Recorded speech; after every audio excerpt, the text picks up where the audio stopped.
आप मेरा channel Asad super vlog देख रहे हैं। अब ये देखें, नीचे एक तस्वीर चल रही है।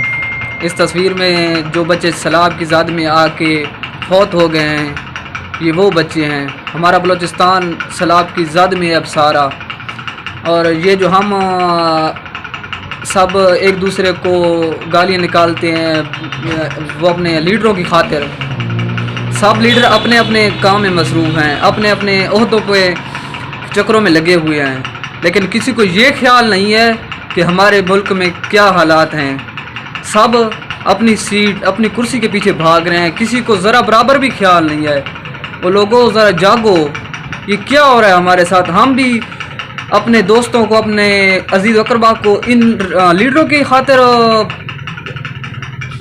खातिर इग्नोर करते हैं, गालियां देते हैं। ये अच्छा नहीं है।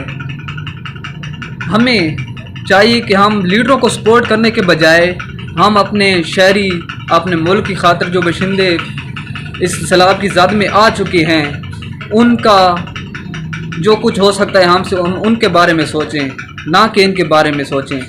ये सिर्फ लीडर अपनी खातिर आते हैं, अपने लिए चले जाते हैं। किसी को आवाम की ज़रा बराबरी भी परवाह नहीं है।